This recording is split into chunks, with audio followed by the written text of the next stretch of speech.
Hello and welcome to my channel. In this video, I'm going to show you how to make this particular notebook. It's from the Animal Antics collection by Janie's Originals, and this is what we call a tall, narrow, TN, a tall and narrow book. Okay, so going to be showing you how to make the giraffe. So you know, also in the collection, we have a tall, narrow zebra. And then we have three A6. Got this one's called Tropical Birds. This one is Flamingo. And this one is Elephant. Now, they're all assembled in the same way. Obviously, the board sizes are different. The other differences, other than the actual designs, is that the three A6 within the dangle packs all have beads. And the other difference is that is in terms of the kind of ephemera you get with the pack. It is different in this one. You don't get the same as you do in the others. You get this kind of little window pocket, which isn't in the others. So it is a slightly different. This is another pocket that you don't get in the others. But what you don't get in this is you don't get all the tags that you get in these. It swings and roundabouts. So they're all made the same way. You've got the two different sizes, and then you've got the slightly different ephemera in the elephant. But what I'm going to show you is this one, which is the tall, narrow elephant. I have been and ahead and cut all the bits out, so I've done a lot of pre-prep. But we're going to sort of work through the order that you would do these things following the instructions. So you get the instructions, and you know this is the TN, so it's the giraffe, it's the TN, so the tall and narrow bookmaking. Okay, so put those to one side, but we will work through them. I will sort of explain what we're doing as we go. So the first thing that you do, the first few things, is you get your boards ready and you get your fabric ready. So you are given these two already sized. What I would say, particularly with the giraffe, is to just make sure where you're positioning it is exactly where you want it. I think it does work pretty much by putting it central, but if you want a little bit more of the neck, you might want to be over here, but make sure you leave enough to go over. You see, I was fiddling around with it from that line where I was like, is that where I want it? Is that where I want it? So as long as you're roughly sort of central. So we're going to use the paper bindery glue, and I've got a little bit of a silicone mat. So just a little bit of a silicone mat here, and I think for me to put my spreader. You can use spreader or a brush, just an old brush that I only use for glue, whichever you feel it works best for you. But what you do want to do is make sure that you get a good even coverage of glue across the whole board and up to the edges. Now you can see already that because I've got a lot of lights on for the camera, that I just need a little bit more because it's drying quite quickly under the cameras. Just you don't want loads, you want too much, you don't want to kind of so you're soaking the the paper, but you do want enough for a good adhesion. So we're going to put this on roughly central, like so. And then you want to make sure that it's pushed down. Now I have this, it's just like a little scraper.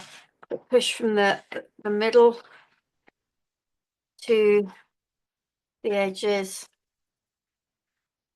Make sure that it is it's stuck and you've got no bubbles. That's another reason why you really want to get a good coverage of the glue, so that you don't end up with areas that are not actually sticking to the paper. So it's worth just taking that little bit of time to make sure that you've got the glue, particularly to the edges, but also sort of in the middle of it too. Okay, and then where did I put my other piece of paper? Oh, over here. Well, at this moment, it doesn't matter which way up it is. And then same with that, get it positioned as sort of as central as you can. And then however you do it with your hands or with your little sort of scraper, whichever way works best for you. Okay, so just put that to one side for a minute. We will need that. Okay, the next thing that you need to do is snip off the corners. Now, if you have it, now here it is. If you do have Janie's corner cutter, it is worth using. So this little thing like this, it sits on the corner, and then you use this as a guide to cut your paper off. Now you don't have to use a knife, you could draw a pencil line, but if you want to use a knife, you've got this little bit here that sort of hopefully stops that from bouncing over. If you don't have that, it's not an issue, but you do need to try to leave, this is a 2mm board, so you need to leave a good 2mm gap between this corner of the board there where my knife is and the edge of that paper. It just allows us to get a really nice rounded corner. So if you don't have the corner guide, you can just do it. I mean, you can do it using, if you're looking for a nice straight cut, you can use the diagonal lines on your cutting mat, but yeah. Okay, so we'll do that with both. Now, really, there isn't any real difference to the process of making a tool narrow TN book than there is with Janie's A6 ones. But I've already got a video up. So if you're looking for how to put the A6 ones together, I have a video.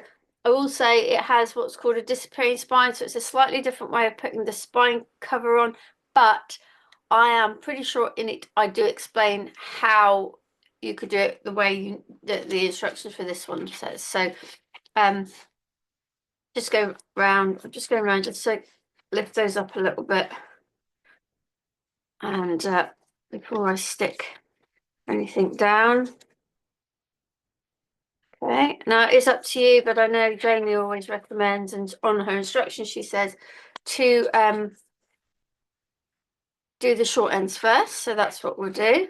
Now what the other thing I like to do is I like to make sure I put some glue along the edge of the board.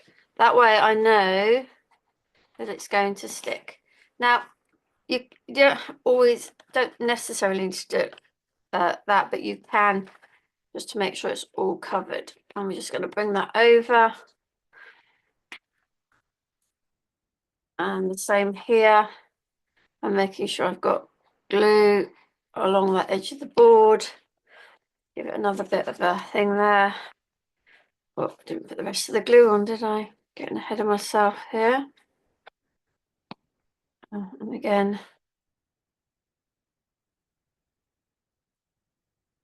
over. And again, use that. Then I'm using a bone folder. You're just gonna, you can see there's that little bit there. We're just gonna push it in. I'll hold it up to the camera. Same here, just kind of pushing it in and round. Same here, just push it across. And this is what helps to give us a nice mitered corner. So let's see if we get the camera just here where you can see that bit that's folded over. That's what helps us to have a nice mitered corner. So I'm now going to do the same again. Make sure I've got a line along the edge of the board, spatula, and just spread that out a bit. Press it over, and then give it a good press. And you'll see that we get really lovely corners from using that method. So that's the reason why we say you need that 2mm. If you're using a thicker board, you need a larger corner. Basically, however deep your board is how much gap you kind of need to leave between the edge of the board and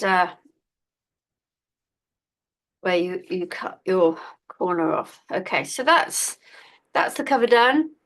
And sorry, I wiggled that, the camera focused. So I will go ahead and do the other one, and then we'll come back for the next step.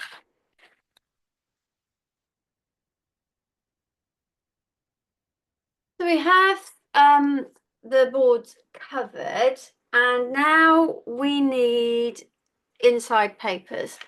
Now the instructions tell you to cut 2 pieces. They should be 18 by 9 centimeters, using the repeat pattern paper. Now that's what I've done. However, there is nothing stopping you using any of the other papers if you so wish. So we're just going to glue these on, and that's the 2 cover pieces done. So,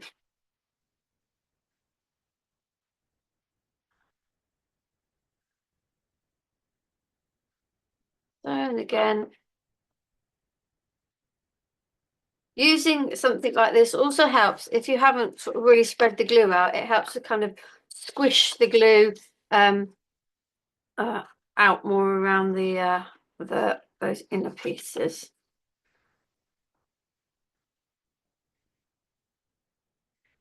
Again, you can spread it before if you want to, but I'm not going to. I'm going to use my to squish that way and to squish that way. So I'm just making sure I put those on the right way. So that's the boards. And in the section for preparing your boards and your fabric, there is one more thing to do. So you get a large piece. This is what I've got left over at the moment. On these 2 pieces here, and don't throw those away because you can use them for something else to coordinate. You need 2 pieces. They need to be 20 centimeters by 5.5 centimeters, and then you fray them. So these are my 2 spine pieces, and that's the first part of the instructions done. So we've completed the preparing our boards and fabric. We're now on to the construction part, which is the next set of instructions. Now, there is a spine template. Oh, here it is. It comes with I think it comes, I can't remember which one it comes on. It comes on one of the printed sheets. You need to cut it out, and Joni suggests that you cover it. I've covered it with clear sellotape. I have quite a wide sellotape, but if you don't, you can just put strips over it. It just adds a little bit of strength, and it also means that you can potentially use it again. Okay. Now, the other thing that she suggests you do at this point, on my little mat, is to pierce the holes. You can either use an awl or well, I would go with my punch. So we're just gonna punch the hole. So I'm going to punch all 9 holes. And this will help when you can see where I punched it out there. So I'm going to go ahead and do that, and then we'll be ready for the next step.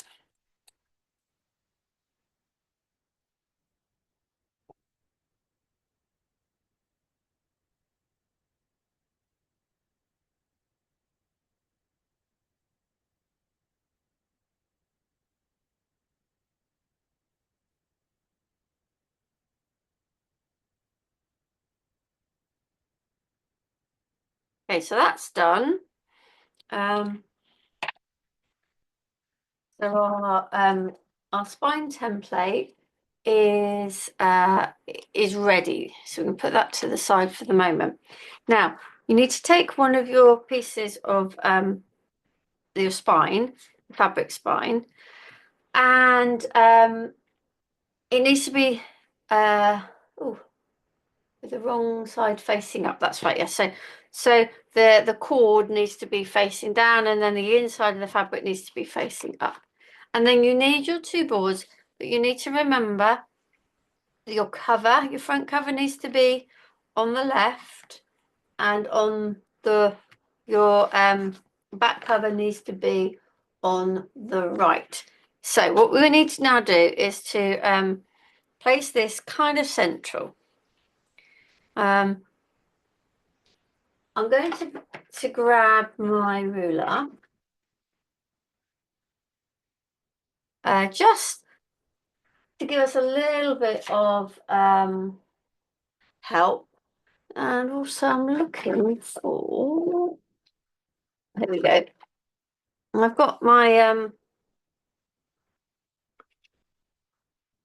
what's it?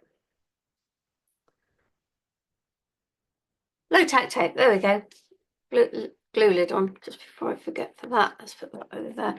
So the reason I've grabbed my ruler out is just to make sure I've got it as kind of central as I can. Now these rulers I got from Janie.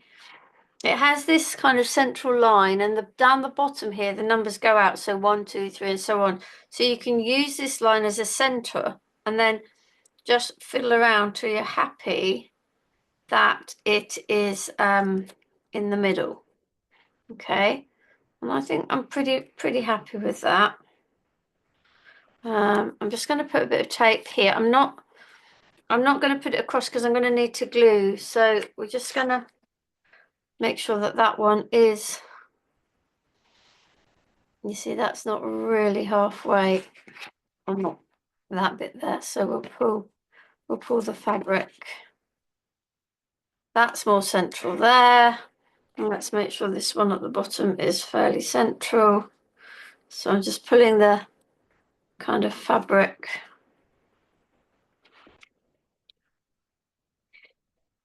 You know, you're never gonna, well, personally, I don't think you're ever gonna get this exact. You know, with the best will in the world, you're not gonna get it exact. But it just depends. If you're happy to just eyeball it, then just eyeball it. If you're not, and I've just moved mine anyway. If you're not so happy to eyeball it, then you know, there's no reason why you can't measure it. But basically now you've got your space either side here.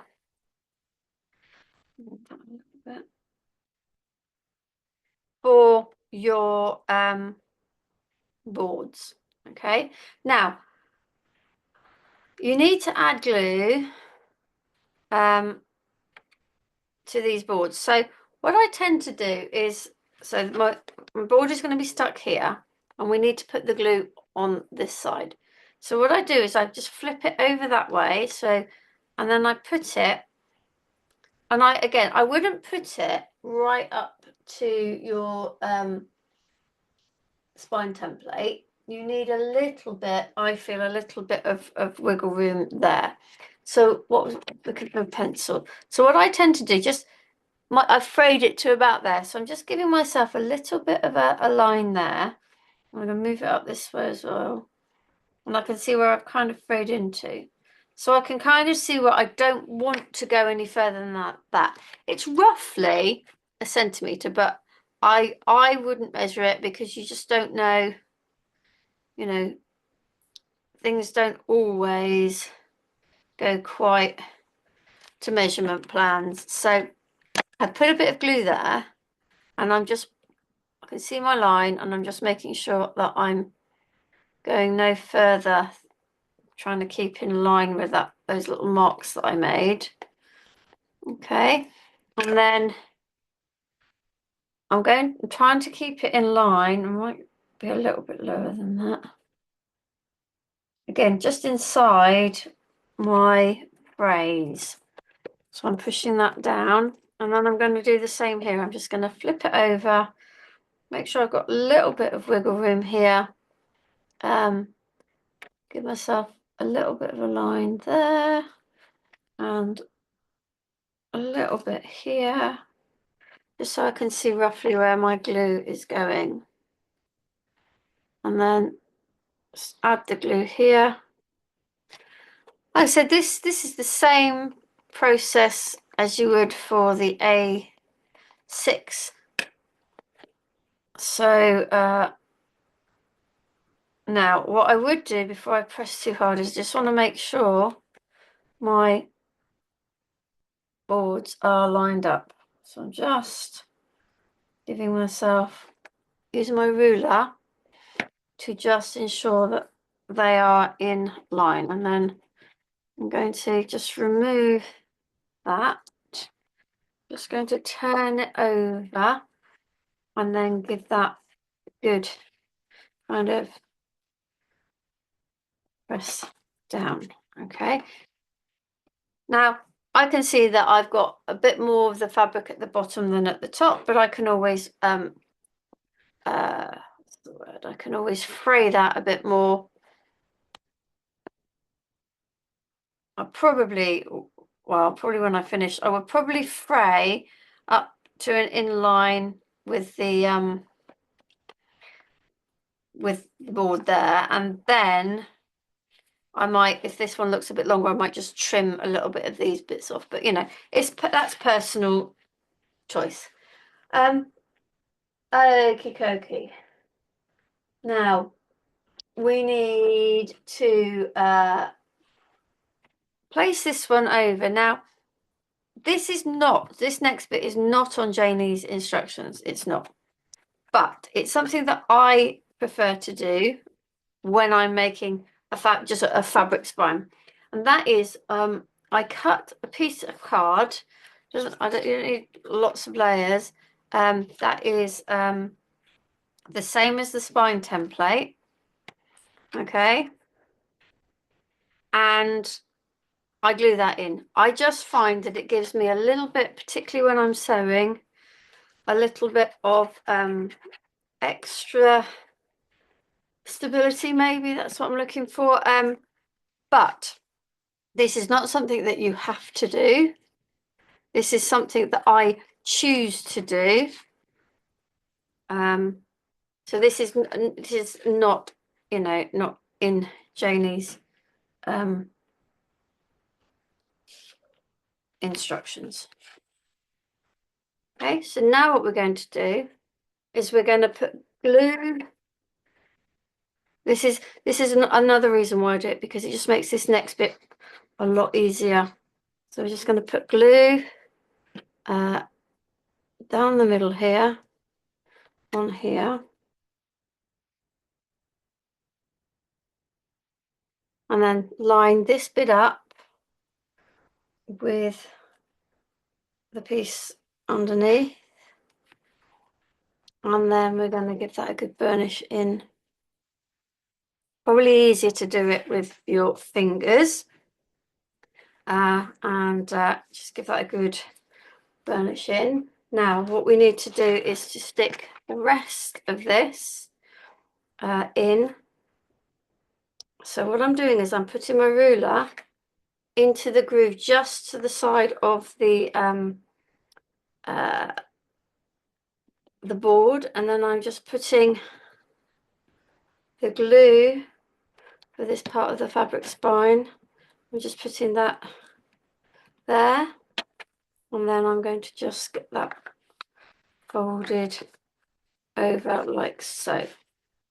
Okay, it's important that you make sure that it goes into this bit here in order that it works properly as a good hinge. So we're just going to do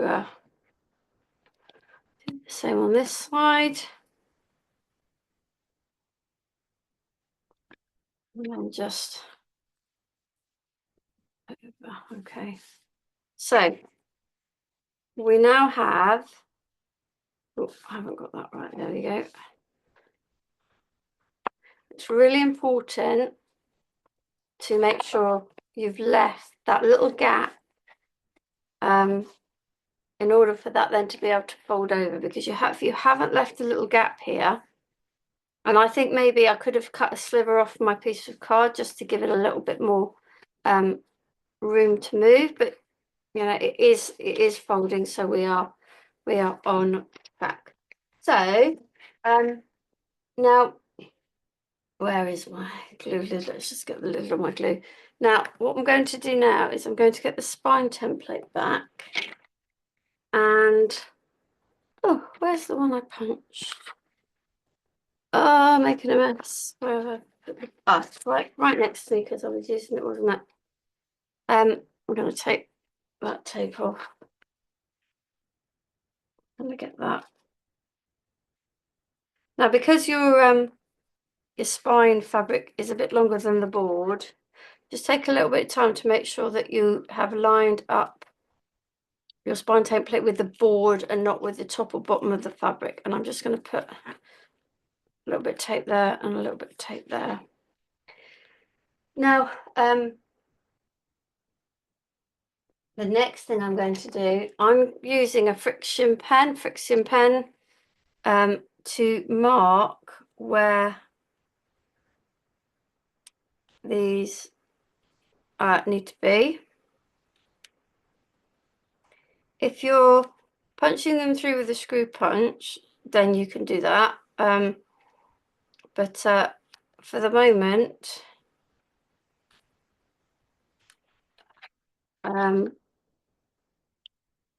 we'll just leave it as that. In fact, now what I might do is, now what I am going to do, I am going to actually punch them. In these Jamie's instructions, it says you don't need to punch them at the moment. And if you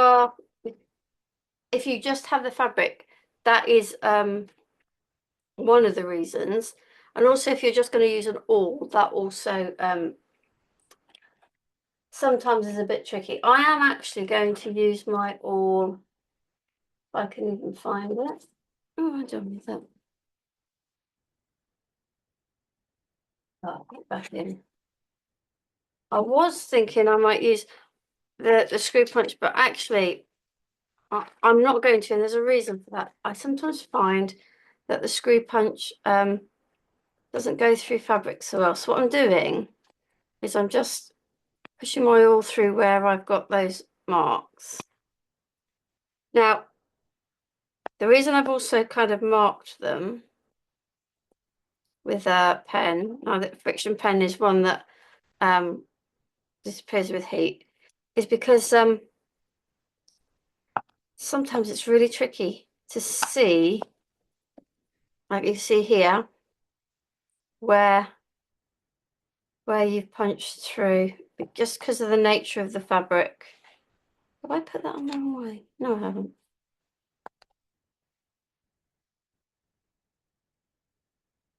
There. So there's my holes, but I'm going to go over these again. It won't show so much on the inside anyway with the pen, just so we know where those holes are for later. Okay. If you've just gone for the fabric without the bit of card like I put in, then just marking them is fine because you'll be able to get your needle through the fabric. Okay, right. So make sure it's dry. I'm going to keep going, but you might want to put this aside to, well, you will actually now put this aside to dry because we're going to look at the pages. Now, I've already gone ahead and that's sorted my pages. They are, in this TN book, they are square. So it doesn't matter which way around that you get them, just fold them in half. And also the way they're done, you do not need to trim them down because they are not going to poke out the edge. So that's really good. Now, what you want to do is use, where's the one that we punched through? Is to use this and you fold it in half. I'm not gonna do it on this one because I'm going to keep this as it is for now. Imagine this is the one. You would fold it in half like that, and then you would use the central holes. So let's say you would use the central holes to pierce your holes. So if I folded this in half, which I don't really want to, this will sit in if you get your piercing cradle. If you don't have it, you can use, like I did before with it's just layers of card. You would put it in here, folded in half, like so. I'm not going to fold it, but you get the idea. You put it in here,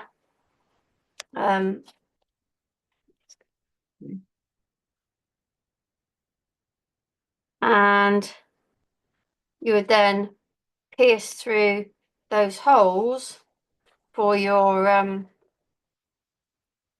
we go. Pierce through those holes for your can you see if I just get my awl? Where's my awl? Oh, it's one of those today. Putting things down. I don't know where I put them. I had it just now, didn't I? Oh. I'm just going to use my poker tool rather than that. So what I would do is literally I would put my awl down through, and I've already done that. So I literally use it like that. I just want to straighten that out again. Okay, so I've got my my pages. So remember, you fold each one individually. You need 3 sets of 8. So you've got 3 signatures with 8 in. And then it's always worth making sure you've got them lined up, because sometimes even with the best one in the world, your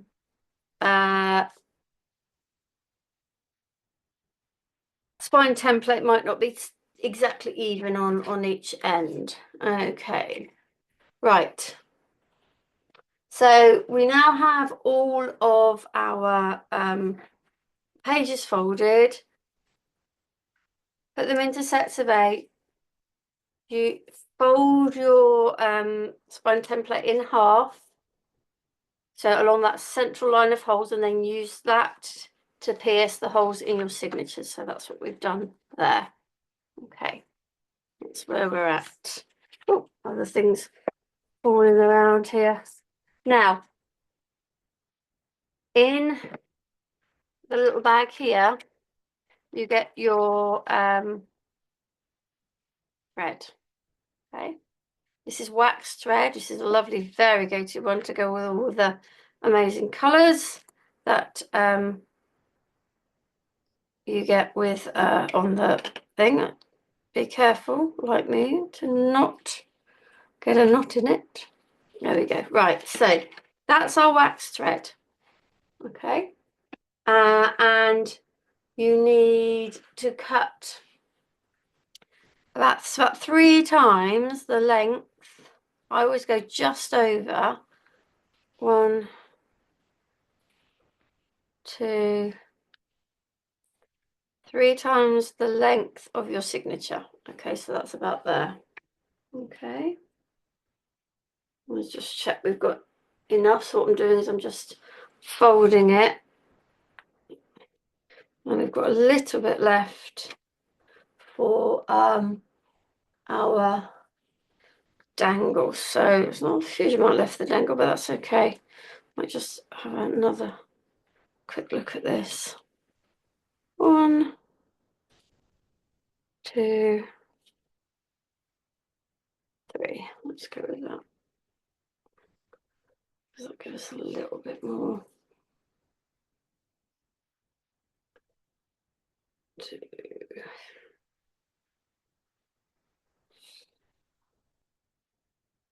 But yeah, that gives us more, doesn't it? Right, so let's cut that there. Cut that on there. And that one. So that's our spare. We'll put that over there for now. And now I need my needle. Oops, I'm just going to lean forward and grab my box. Oh no, I've grabbed my box, but not my needle. Right, there we go. So I've got my needles here. I'm going to take one of those. And again, just making sure I've got, where I've got my tray round, I would like these. Yeah, it definitely needs to be that round. And I'm going to put my signatures there. I'm going to thread my needle like so. And then I'm starting at the back. Oops. So I'm going to put my needle in through the middle hole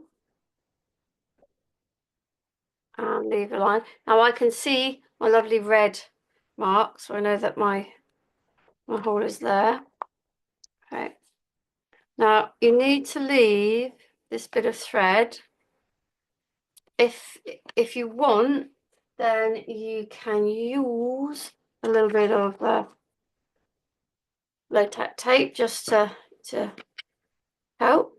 So you go, I've done this on a few videos now. So this is a 3-hole pamphlet stitch. So you go out through the middle, then you choose which end. I'm going in this end, and you come back in to the center through the hole.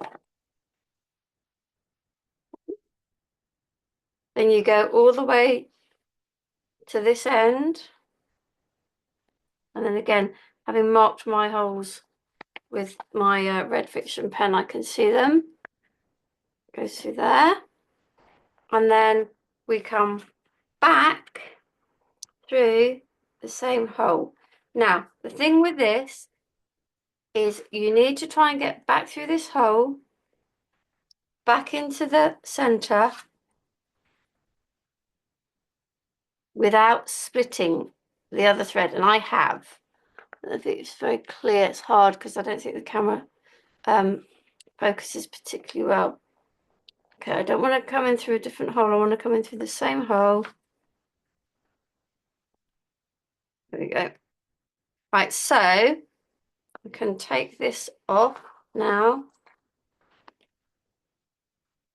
And now I need to make sure one thread end is on one side of this middle bit and one is on the other. It's going to give a bit of a pull. I'll pull it this way and just check that your binding on the back is in line. Okay, and then we're just going to tie. No, it depends how you want it. I know some people that tie it in a bow. I tend to tie it in a double knot. And again, with the ends, it's entirely up to you. You could cut them off short. I tend to try to cut them roughly the same length as those there, like so. And I'll keep hold of that because it might come in useful for our dangle. Okay, so that's the first of our signatures in, and then we're going to bring the next one and do the same. So you don't need to watch me do this again. If you do want to see how to do it again in slower time, either rewind this or I have a video showing just how to do the 3-hole pamphlet stitch. So I'm just going to go on. I'm going to sew the other two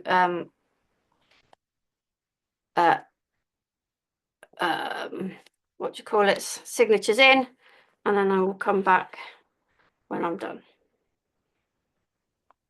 Our book is now complete, so what is left now is to do things like our decorating. So we're going to look at what else comes with the pack. So I've got that little bit of tape left, and not tape, sorry. Oh, brain's gone. Let's try that again.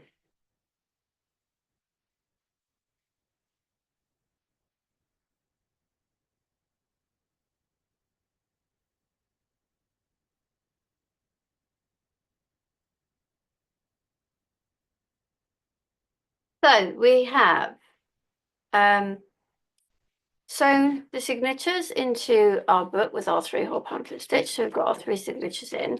Now, we're going to look at making the dangle. So I've got 3 pieces of sari ribbon,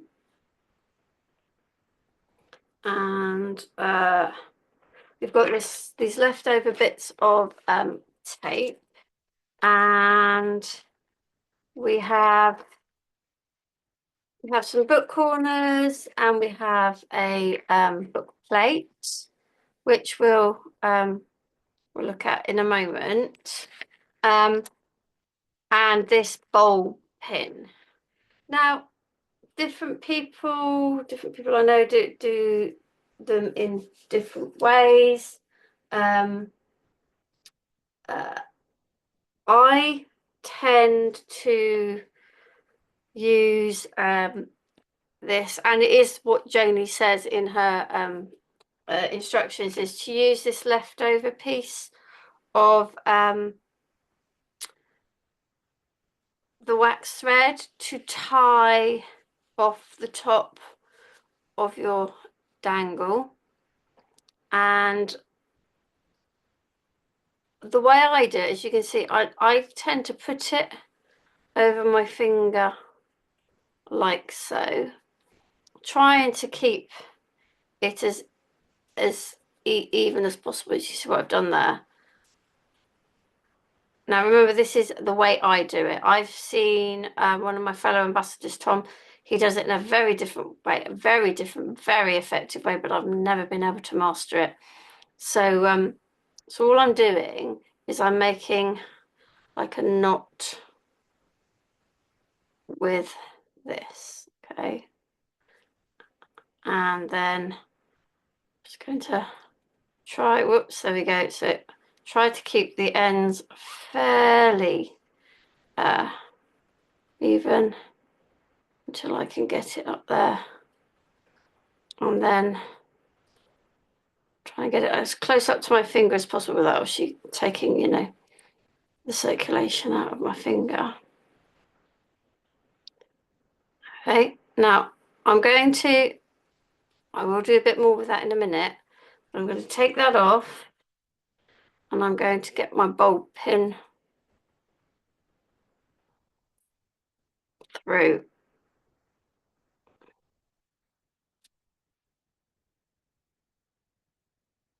Like so, and close it off. So I know that my bulb pin is in. And then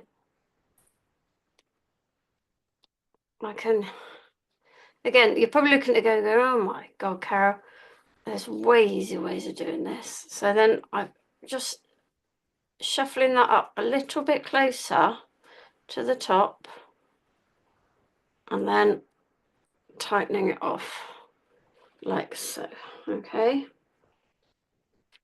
And I might I might trim a couple of these little bits in a minute, but I am just going to put another knot into that. Now, I'm just happy to, I don't mind those bits being part of the dangle. If you have beads, you can always thread the beads, and I would suggest you thread them onto the wax thread. It's the easiest thing to thread them onto. And then I like to just, now if you've just got fabric, remember I didn't use just fabric, then it's easier. And also, if you go straight in line with one of these, you are gonna hit the signature. So you might just want to veer slightly to the side. It's coming up a bit too high up. Just be careful. These things aren't, aren't like safety pins, but just ease it on. Oh, it's there. I can't get it to go back into the thing. There. So now my dangle is on. And like I said, I don't want them necessarily the same length, but just because I've got some of them quite differing lengths, so I might just cut this one a little bit higher up, and then a blue one there, and a blue one there, with my little bit of oh, let's take that out as well. Now these bits I would probably keep for other things. So that's our dangle. I always get told off by Janie because I don't put my book corners on the corners. So today I am going to put my book corners on the corners to make sure that I don't get into trouble. Now, if you want to, then you could put some gilding mousse or cream, or you could ink these or paint them. I'm going to leave mine like so. Okay, and we'll put those on in a minute. Now, with this one, what were these other bits? Let's move those. This one, what Jamie said in her instructions, let me read it so that we get it right. She says, add a sentiment or image to the reverse of the book plate and attach to the cover of your book using glue. So, what she's saying is, look for something that you might like. I quite like, no, that's not going to fit though, is it?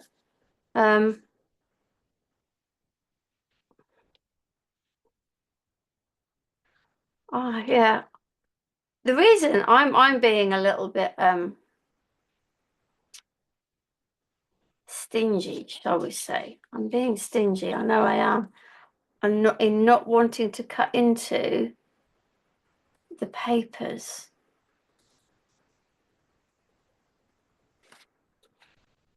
Well, these could, because in addition to all these bits that we've made this with, we've got some lovely, amazing prints that I might cut into to add into our book shortly. And I kind of don't really want to cut into one of those. Am I just being stingy? Maybe I am. So I've decided I'm going with this.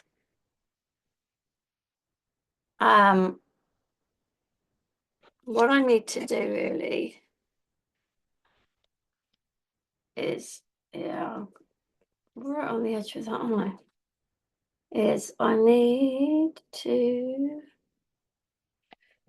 I'm just going to draw pencil lines just so that I can cut it out. There. Um,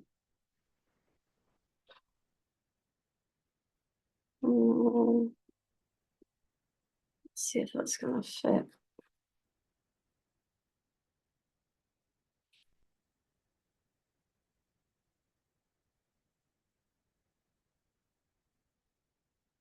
I decide if I like that or not.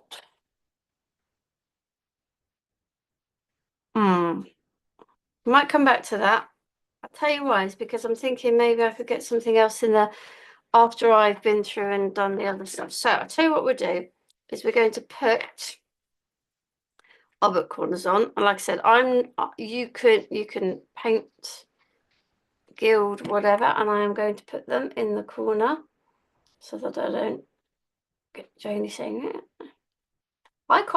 For me, I quite like them as decorative pieces, and I'd kind of use them to frame something, but they are book corners, or faux book corners, shall we say, because a true book corner would sit right over the corner, and it's there to protect the corner of the book. So we're going to put them in the corner, and I'm going to let those dry for a minute before I turn over to put the other two on the back. Okay.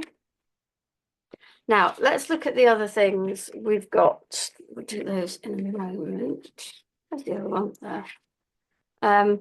Let's see what we've got. Now, we've got this kind of side or diagonal pocket. We've got a kind of a wavy, oops, sorry, a bit off camera there. This diagonal pocket, this wavy pocket. For tags, which I have already put onto craft card, just onto craft card. You can cover the back of those equally with some of the paper, which we might do. We'll see how we go. There is this tag pocket, so it comes, the instructions are in it. There's this little pocket here that comes with it. And then we've got this strip of tickets that you cut out. We've got, hopefully, if I haven't knocked stuff, the trouble when I prep everything in advance, I end up knocking stuff off. I should have 3 page tabs. At the moment, I've only got 2, but the other one will be around somewhere. And then I've got these 2 images and a smaller image, and then these labels here, which I think are rather nice. So, I think what I'm going to just do is I'm just going to get on and was slightly off and I knocked it. I need to put that over there. What I'm going to do is I'm going to get on and use all these to decorate the inside of the book, and then I'll show you what I did at the end, and also you'll be able to see how I decided to use the book plate. Okay, so I will be back shortly with the finished product.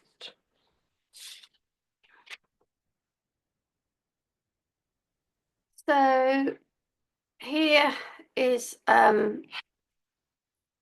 wouldn't say it's finished because you can always add to it, but I've got my dangle on. I've got my little book plate. I put the corners on the front and on the back. And then I cut up one of the papers. I'm currently missing one of my tabs. There should be 3 tabs, but I'm not sure where that's gone. Might find it later.